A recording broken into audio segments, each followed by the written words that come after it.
ನಮಸ್ಕಾರ ಎಲ್ಲರಿಗೂ, ಸ್ಪಂದನದ ರೆಸಿಪಿ ಚಾನೆಲ್ಗೆ ಸ್ವಾಗತ. ಇವತ್ತು ತುಂಬಾ ರುಚಿಯಾದ ಕ್ಯಾಪ್ಸಿಕಮ್ ಮಸಾಲ ರೆಸಿಪಿನ ತೋರಿಸ್ತಾ ಇದ್ದೀನಿ.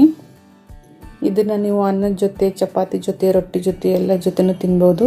ತುಂಬಾ ರುಚಿಯಾಗಿರುತ್ತೆ ಇದು ಕ್ಯಾಪ್ಸಿಕಮ್ ಮಸಾಲ. ಬನ್ನಿ ಹಾಗಾದರೆ ಕ್ಯಾಪ್ಸಿಕಮ್ ಮಸಾಲನ ಹೇಗೆ ಮಾಡೋದಂತ ನೋಡೋಣ. ಮೊದಲಿಗೆ ನಾನಿಲ್ಲಿ 3 ಮೀಡಿಯಮ್ ಸೈಜ್ ಇರೋ ಕ್ಯಾಪ್ಸಿಕಮ್ನ ತೊಗೊಂಡಿದ್ದೀನಿ. ಇವನ್ನ ನಾನು ಚೆನ್ನಾಗಿ ನೀರಲ್ಲಿ ತೊಳೆದ್ಬಿಟ್ಟು ತೊಗೊಂಡಿದ್ದೀನಿ. ಈಗ ಇವನ್ನೆಲ್ಲ ಕಟ್ ಮಾಡ್ಕೊಳ್ಳೋಣ. ನೋಡಿ, ಈ ಥರ ಇದರ ಡೇಟ್ ಮತ್ತು ಹಾಗೆ ಬೀಜನ ತೆಗಿಬೇಕು.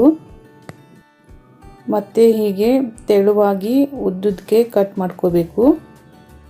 ಕ್ಯಾಪ್ಸಿಕಮ್ದಲ್ಲಿ ವಿಟಮಿನ್ ಎ ಹಾಗೂ ವಿಟಮಿನ್ ಸಿ ಇರೋದ್ರಿಂದ ನಮ್ಮ ಇಮ್ಯುನಿ ಫಂಕ್ಷನ್ಗೆ ಹಾಗೆ ನಮ್ಮ ಸ್ಕಿನ್ ಹೆಲ್ತ್ಗೆ ತುಂಬಾ ಒಳ್ಳೆಯದು. ನೋಡಿ, ಈ ಥರ 3 ಕ್ಯಾಪ್ಸಿಕಮ್ನ ನಾನು ಬೀಜನ ತೆಗೆದುಬಿಟ್ಟು ಈ ಥರ ತೆಳುವಾಗಿ ಉದ್ದಕ್ಕೆ ಕಟ್ ಮಾಡಿಟ್ಕೊಂಡಿದ್ದೀನಿ. ಈಗ ಕ್ಯಾಪ್ಸಿಕಮ್ ಮಸಾಲ ಮಾಡಲಿಕ್ಕೆ ಮಸಾಲೆನ ರೆಡಿ ಮಾಡ್ಕೊಳ್ಳೋಣ. ಅದಕ್ಕಾಗಿ ಗ್ಯಾಸ್ ಮೇಲೆ ಒಂದು ಬಾಣಲಿನ ಇಟ್ಟಿದ್ದೀನಿ. ಅದಕ್ಕೆ 2 ಟೇಬಲ್ ಸ್ಪೂನ್ ಆಗುವಷ್ಟು ಕಡಲೆ ಬೀಜನ ಹಾಕಿದ್ದೀನಿ. ಗ್ಯಾಸ್ನ ಲೋ ಫ್ಲೇಮಲ್ಲಿ ಇಟ್ಟು ಕಡಲೆ ಬೀಜನ ಚೆನ್ನಾಗಿ ಚಟಪಟ ಅನ್ನೋವರೆಗೂ ಹುರ್ಕೋಬೇಕು. ನೋಡಿ, ಈ ಥರ ಈಗ ಇದು ಹುರಿದಿದೆ. ಇದನ್ನು ತೆಗಿತಾ ಇದ್ದೀನಿ. ಮತ್ತು ಅದೇ ಬಾಣಲಿಗೆ ನಾನು ಅರ್ಧ ಟೇಬಲ್ ಸ್ಪೂನ್ ಆಗುವಷ್ಟು ಎಣ್ಣೆನ ಹಾಕ್ತಾಯಿದ್ದೀನಿ. ಹಾಗೆಯೇ 1 ಇಂಚ್ ಶುಂಠಿನ ಹೀಗೆ ತೆಳುವಾಗಿ ಕಟ್ ಮಾಡಿ ತೊಗೊಂಡಿದ್ದೀನಿ. ಮತ್ತು ಒಂದು 10 ಬೆಳ್ಳುಳ್ಳಿ ಹೆಸರನ್ನ ತೊಗೊಂಡಿದ್ದೀನಿ. ಇವೆರಡನ್ನೂ 2 ನಿಮಿಷ ಎಣ್ಣೆಯಲ್ಲಿ ಹುರ್ಕೊಳ್ಳೋಣ. ಫ್ರೆಂಡ್ಸ್, ನೀವೇನಾದರೂ ನಮ್ಮ ಚಾನಲ್ನ ಹೊಸದಾಗಿ ನೋಡ್ತಾ ಇದ್ದರೆ ಪ್ಲೀಸ್ ಸಬ್ಸ್ಕ್ರೈಬ್ ಮಾಡಿ. ಹಾಗೆ ಈ ವಿಡಿಯೋ ಇಷ್ಟವಾದರೆ ಒಂದು ಲೈಕ್ ಮಾಡೋದನ್ನು ಮರಿಬೇಡಿ. ಈಗ ಇದಕ್ಕೆ 1/4 ಕಪ್ ಆಗುವಷ್ಟು ಒಣ ಕೊಬ್ಬರಿ ತುರಿನ ಹಾಕ್ತಾಯಿದ್ದೀನಿ. ಈಗ ಇದನ್ನು ಸ್ವಲ್ಪ ಹುರ್ಕೊಳ್ಳೋಣ. ಸ್ವಲ್ಪ ಕೊಬ್ಬರಿ ಕಲರ್ ಚೇಂಜ್ ಆಗೋವರೆಗೂ ನಾವು ಇದನ್ನು ಈ ಥರ ಹುರ್ಕೊಳ್ಳೋಣ. ನೋಡಿ, ಈಗ ಕಲರ್ ಚೇಂಜ್ ಆಗಿದೆ. ಇದನ್ನ ಈಗ ತೆಗೆದುಬಿಡೋಣ. ಈಗ ಈ ಹುರಿದಿರೋ ಪದಾರ್ಥ ಎಲ್ಲ ತಣ್ಣಗಾದ ನಂತರ ನಾನು ಮಿಕ್ಸಿ ಜಾರಲ್ಲಿ ಕಡಲೆ ಬೀಜನ ಹಾಕ್ಕೋತಾ ಇದ್ದೀನಿ. ಹಾಗೆಯೇ ಹುರಿದಿರೋ ಕೊಬ್ಬರಿ ಹಾಗೆ ಶುಂಠಿ ಮತ್ತು ಬೆಳ್ಳುಳ್ಳಿನ ಹಾಕ್ತಾಯಿದ್ದೀನಿ. ಒಂದು ಮೀಡಿಯಮ್ ಸೈಜ್ ಟೊಮೆಟೊನ ಚಿಕ್ಕದಾಗಿ ಕಟ್ ಮಾಡಿ ಇಟ್ಕೊಂಡಿದ್ದೀನಿ, ಅದನ್ನು ಹಾಕ್ತಾಯಿದ್ದೀನಿ. ಈಗ ಇದನ್ನು ತರಿಯಾಗಿ ರುಬ್ಕೋಬೇಕು. ತುಂಬಾ ನುಣ್ಣಗೆ ರುಬ್ಬಕ್ಕೆ ಹೋಗಬೇಡಿ, ತರಿಯಾಗಿದ್ದರೆ ಸಾಕು. ನೋಡಿ, ಈ ಥರ. ಈಗ ಕ್ಯಾಪ್ಸಿಕಮ್ ಮಸಾಲನ ಮಾಡೋಣ. ನಾನು ಮತ್ತೆ ಅದೇ ಬಾಣಲಿನ ಗ್ಯಾಸ್ ಮೇಲೆ ಇಟ್ಟಿದ್ದೀನಿ. ಅದಕ್ಕೆ 2 ಟೇಬಲ್ ಸ್ಪೂನ್ ಆಗುವಷ್ಟು ಎಣ್ಣೆನ ಹಾಕಿದ್ದೀನಿ. ಎಣ್ಣೆ ಕಾದ ನಂತರ ಅದಕ್ಕೆ ಅರ್ಧ ಟೀ ಸ್ಪೂನ್ ಆಗುವಷ್ಟು ಸಾಸಿವೆನ ಹಾಕಿದ್ದೀನಿ. ಹಾಗೆ 1 ಟೀ ಸ್ಪೂನ್ ಆಗುವಷ್ಟು ಜೀರಿಗೆನ ಹಾಕಿದ್ದೀನಿ. ಸಾಸಿವೆ ಮತ್ತು ಜೀರಿಗೆ ಸ್ವಲ್ಪ ಚಟಪಟ ಆದ ನಂತರ ಈಗ ಈರುಳ್ಳಿನ ಹಾಕ್ತಾಯಿದ್ದೀನಿ. ನಾನಿಲ್ಲಿ ದೊಡ್ಡ ಗಾತ್ರದ ಈರುಳ್ಳಿನ ಹೀಗೆ ಉದ್ದುದಕ್ಕೆ ಕಟ್ ಮಾಡಿ ಇಟ್ಕೊಂಡಿದ್ದೀನಿ, ಅದನ್ನು ಹಾಕ್ತಾಯಿದ್ದೀನಿ. ಈಗ ಈರುಳ್ಳಿನ ಚೆನ್ನಾಗಿ ಹುರ್ಕೋಬೇಕು.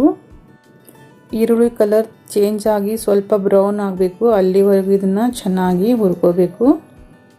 ಈರುಳ್ಳಿನ ಹುರಿಬೇಕಾದ್ರೆ ಗ್ಯಾಸ್ನ ಮೀಡಿಯಮ್ ಟು ಹೈ ಫ್ಲೇಮಲ್ಲಿ ಇಟ್ಟು ಹುರಿಯಿರಿ.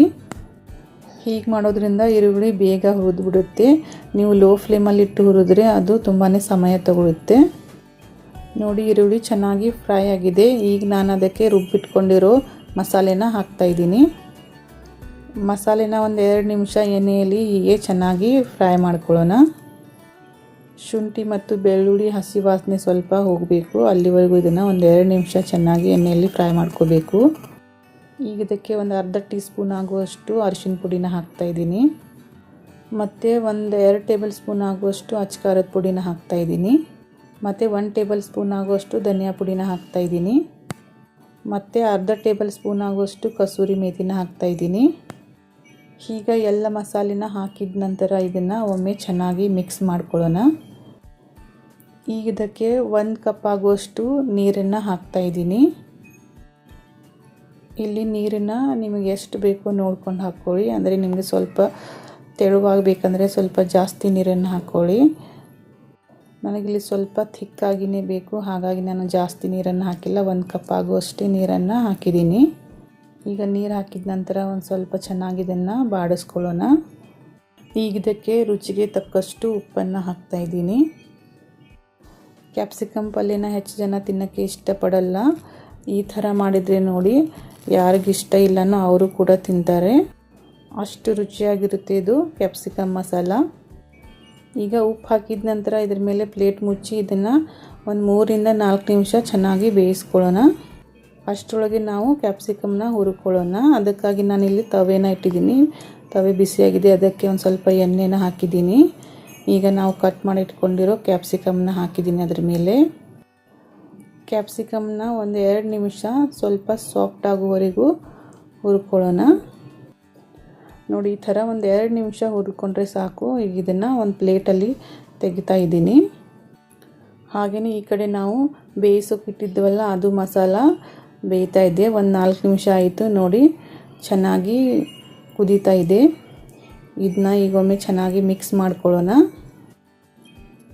ಈಗ ಇದಕ್ಕೆ ನಾನು ಒಂದು 4 ಟೇಬಲ್ ಸ್ಪೂನ್ ಆಗುವಷ್ಟು ಮೊಸರನ್ನು ಹಾಕ್ತಾಯಿದ್ದೀನಿ.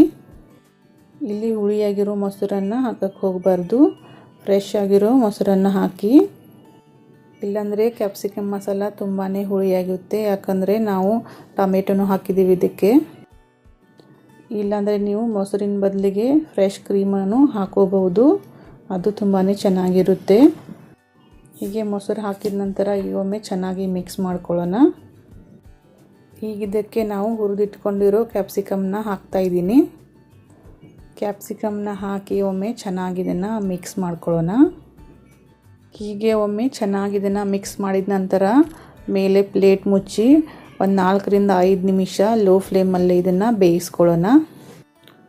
ಈಗ ಒಂದು 5 ನಿಮಿಷ ಆಯಿತು ನೋಡಿ, ಈಗ ಚೆನ್ನಾಗಿ ಬೆಂದಿದೆ. ಕ್ಯಾಪ್ಸಿಕಮ್ ಬೇಯಲಿಕ್ಕೆ ಹೆಚ್ಚು ಸಮಯ ತಗೊಳ್ಳಲ್ಲ, ಒಂದು 5 ನಿಮಿಷದಲ್ಲಿ ಅದು ಬೆಂದುಬಿಡುತ್ತೆ. ಈಗ ಮೇಲೆ ಸ್ವಲ್ಪ ಚಿಕ್ಕದಾಗಿ ಕಟ್ ಮಾಡಿಟ್ಕೊಂಡಿರೋ ಕೊತ್ತಂಬರಿ ಸೊಪ್ಪನ್ನ ಉದುರಿಸ್ತಾ ಇದ್ದೀನಿ. ಈಗ ಆದಮೇಲೆ ಒಂದು ಸ್ವಲ್ಪ ಚೆನ್ನಾಗಿ ಮಿಕ್ಸ್ ಮಾಡ್ಕೊಳ್ಳೋಣ. ನೋಡಿ, ಈಗ ತುಂಬಾ ರುಚಿಯಾದ ಕ್ಯಾಪ್ಸಿಕಮ್ ಮಸಾಲ ರೆಡಿ ಆಯಿತು. ಈಗ ಇದನ್ನು ಒಂದು ಬೌಲಿಗೆ ಸರ್ವ್ ಮಾಡ್ಕೊಳ್ಳೋಣ. ನಾನು ತೋರಿಸಿರೋ ಥರ ನೀವೇನಾದರೂ ಕ್ಯಾಪ್ಸಿಕಮ್ ಮಸಾಲನ ಮಾಡಿದರೆ ಕ್ಯಾಪ್ಸಿಕಮ್ ಇಷ್ಟಪಡದೇ ಇರೋರು ಇಷ್ಟಪಟ್ಟು ತಿಂತಾರೆ. ಚಪಾತಿ ಮತ್ತು ರೊಟ್ಟಿ ಜೊತೆ ಒಂದು ಒಳ್ಳೆ ಕಾಂಬಿನೇಷನ್ ಇದು. ಈ ಥರ ತುಂಬಾ ರುಚಿಯಾದ ಕ್ಯಾಪ್ಸಿಕಮ್ ಮಸಾಲನ ನೀವು ಮನೆಯಲ್ಲಿ ಟ್ರೈ ಮಾಡಿ. ಮತ್ತು ಬೇರೆ ರೆಸಿಪಿಯೊಂದಿಗೆ ಭೇಟಿಯಾಗೋಣ. Thank you.